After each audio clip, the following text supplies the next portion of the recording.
Hello everyone, welcome to my channel. ఇవాల్టి వీడియోలో మనం రాత్రి మిగిలిపోయిన అన్నంతో ఒక డిఫరెంట్ స్టైల్లో ఉండే ఒక రైస్ని తయారు చేసుకుందాం. దీనికోసం ముందుగా నేను ఇక్కడ పొయ్యి మీద కళాయి పెట్టుకుంటున్నాను. కళాయి హీట్ అయిన తర్వాత 2 టేబుల్ స్పూన్ల వరకు నూనె వేసుకోండి. నూనె బాగా వేడైన తర్వాత 15 నుండి 20 ఎండుమిరపకాయలను వేసుకోవాలి. ఇప్పుడు ఎండుమిరపకాయలు అంతా కూడా మనకి బాగా వేయించేసుకోవాలి. మొత్తం అన్నీ వేగిన తర్వాత ఇప్పుడు వీటిని ఒక ప్లేట్లోకి తీసేసుకోండి. ఇప్పుడు అదే కళాయిలో మనం మళ్ళీ 1 టేబుల్ స్పూన్ వరకు ఆయిల్ వేసుకోవాలి. నూనె బాగా వేడైన తర్వాత దీనిలో 1 టేబుల్ స్పూన్ మినపప్పు వేసుకోండి. మినపప్పుని కొంచెం సేపు వేయించేసుకోండి. మరీ దోరగా కాదు, లైట్గా వేయించుకోవాలి. ఇలా లైట్గా వేగిన తర్వాత దీనిలో 2 టేబుల్ స్పూన్ వరకు ధనియాలు వేసుకోండి.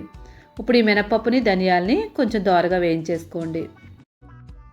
ఇవి లైట్గా వేగిన తర్వాత దీనిలో నిమ్మ సైజు అంతా చింతపండు వేసుకోండి. చాలా చిన్న సైజు ఉన్న నిమ్మ సైజు అంతా వేసుకోవాలి, మరీ ఎక్కువ వేసుకోకండి. నెక్స్ట్ ఇప్పుడు ఈ చింతపండుని కొంచెం మెత్తపడే వరకు కొంచెం నూనెలో అలా వేయించేసుకోండి. నెక్స్ట్ 1/2 కప్పు వరకు కరివేపాకు వేసుకోవాలి. ఈ కరివేపాకు మరీ ఎక్కువ వేసుకున్నాం అనుకోండి, ఫ్లేవర్ అంతా కూడా కరివేపాకు వాసన వస్తుంది కాబట్టి లైట్గా వేసుకోండి. ఒక 1/2 కప్పు వరకు వేసుకుంటే సరిపోతుంది. ఇవన్నీ వేగిన తర్వాత ఫైనల్గా 1 స్పూన్ వరకు జీలకర్ర వేసుకోవాలి. జీలకర్ర వేసిన తర్వాత ఒకసారి కలిపేసుకొని ఇప్పుడు స్టవ్ ఆఫ్ చేసేసుకోండి. వీటిని మొత్తంగా మనం చల్లారనివ్వాలి. ఇప్పుడు దీన్ని పక్కన పెట్టుకోండి. ఇవి పూర్తిగా చల్లారిన తర్వాత ఒక మిక్సీ గిన్నె తీసుకోండి. మిక్సీ గిన్నె తీసుకొని దానిలో మనం ముందు ఎండుమిరపకాయలు వేసుకోవాలి. ధనియాలు, జీలకర్ర అవన్నీ వేయకుండా ఓన్లీ కారం వరకు మాత్రమే ఎండుమిరపకాయలు వేసుకోండి. ఎండుమిరపకాయలు వేసుకొని మిక్సీ చేసుకోవాలి. మిక్సీ చేసుకున్న తర్వాత ఇప్పుడు ధనియాలు, జీలకర్ర వేయించుకున్నాం కదా, ఇవన్నీ వేసుకొని మళ్ళీ మిక్సీ చేసేసుకోండి. మిక్సీ చేసినప్పుడు మరీ మెత్తగా కాకుండా బరకగా ఉండేలాగా చేసుకోవాలి. ఇప్పుడు దీనిలో మనం రుచికి తగినట్లుగా సాల్ట్ వేసుకోవాలి. ఉప్పు వేసిన తర్వాత మళ్ళీ ఒకసారి మిక్సీ చేసేసుకోండి.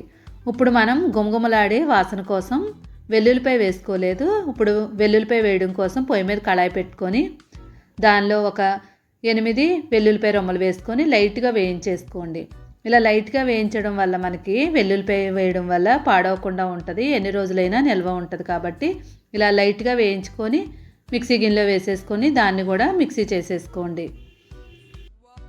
మిక్సీ చేసుకున్న తర్వాత మనకి పొడి అనేది మరీ మెత్తగా ఉండకుండా చూడండి, లైట్గా మిక్సీ చేసుకొని ఇప్పుడు దీన్ని ఏదైనా ఒక బాటిల్లో వేసుకొని ఒక నెల రోజుల పాటు మనం నిల్వ ఉంచుకోవచ్చు.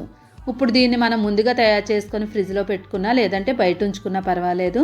ఇలా ముందే రెడీ చేసుకున్నట్లయితే మనకి మిగిలిపోయిన అన్నంతో అయినా లేదంటే లంచ్ బాక్స్లోకైనా అప్పటికప్పుడు త్వరగా చేసుకోవచ్చు.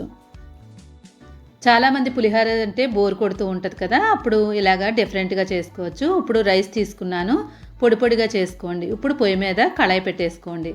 కళాయి పెట్టుకున్న తర్వాత 2 టేబుల్ స్పూన్ల వరకు ఆయిల్ వేసుకోండి. ఈ ప్లేస్లో కావాలనుకుంటే నెయ్యి కూడా వేసుకోవచ్చు.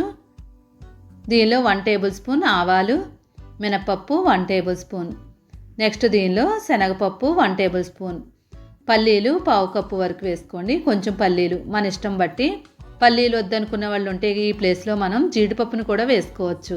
ఇప్పుడు వీటిని కొంచెం దోరగా వేయించేసుకోండి. నెక్స్ట్ దీనిలో మనం కొంచెం కరివేపాకు వేసుకోవాలి. 1 రెమ్మ కరివేపాకు వేసుకొని ఈ కరివేపాకును కూడా వేయించేసుకోండి.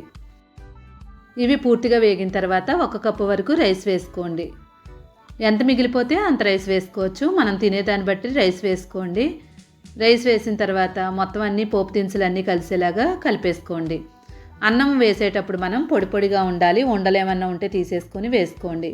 ఇప్పుడు ఈ కారాన్ని మనం 1 కప్పు నేను రైస్ తీసుకున్నాను కదా, నాకు తగ్గట్టుగా నేను 2 టేబుల్ స్పూన్ల వరకు కారం వేసుకుంటున్నాను.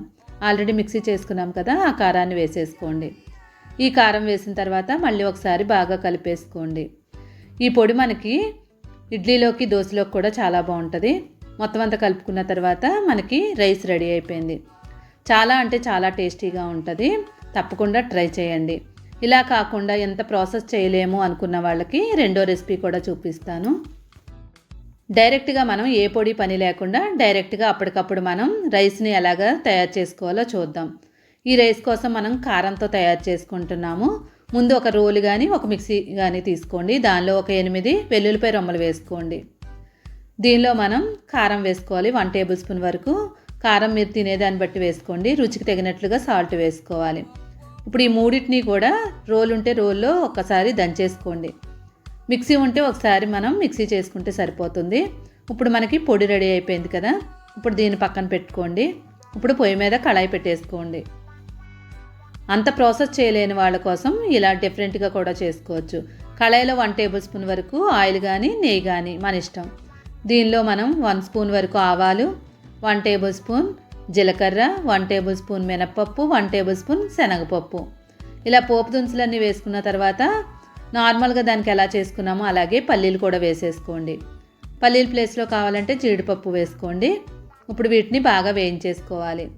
ఇప్పుడు దంచి ఉంచుకున్న కారం ఉంది కదా, ఆ కారాన్ని వేసేసుకోండి. కారం వేసిన తర్వాత కనీసం 1 నిమిషం పాటు వేయించండి. ఈ కారం పచ్చివాసన పోయే వరకు వేయించేసుకోవాలి. కరివేపాకు మర్చిపోయాను, కరివేపాకు ముందే పోపుల్లో వేసేసుకోండి. కరివేపాకు కూడా వేసేసుకొని ఒకసారి కలిపేసుకోవాలి. ఇప్పుడు రైస్ వేసేసుకోండి. పాత రోజుల్లో పొలం పనికి వెళ్ళేవాళ్ళు ఇలానే మనం కారంతో తినేసేవాళ్ళు. దాన్ని కొంచెం డిఫరెంట్గా చేసుకున్నట్లయితే మనం ఇలాగా టేస్టీగా తినవచ్చు. చాలామంది అడుగుతూ ఉంటారు కారంతో తిన్నట్లయితే ఎలాగా అని. ఇది తిన్న రోజు కనీసం మజ్జిగ 1 గ్లాస్ అయినా తీసుకోండి తప్పకుండా. అప్పుడు మనకి వేడి చేయకుండా ఉంటుంది. కానీ అన్ని రుచులు తినాలి కాబట్టి ఇది మంచి టేస్ట్గా ఉంటుంది. ఇప్పుడు 2 ప్రాసెస్లో మనం చూసాం కదా, 2 వేరియేషన్ ఎలా ఉందో కూడా ఒకసారి 2 పక్కన పెట్టి చూసుకుందాం. 2 పక్కన పెట్టి చూపిస్తాను చూడండి. 2 డిఫరెంట్ టేస్ట్లు, ఇంకా మనం సూపర్ టేస్టీగా ఉంటుంది. కావాలనుకుంటే దీంట్లో నిమ్మకాయ పిండేసుకోండి, ఇంకా టేస్ట్గా ఉంటుంది. వీడియో నచ్చితే మాత్రం తప్పకుండా లైక్ చేసి ఛానల్ని సపోర్ట్ చేయండి. Thank you.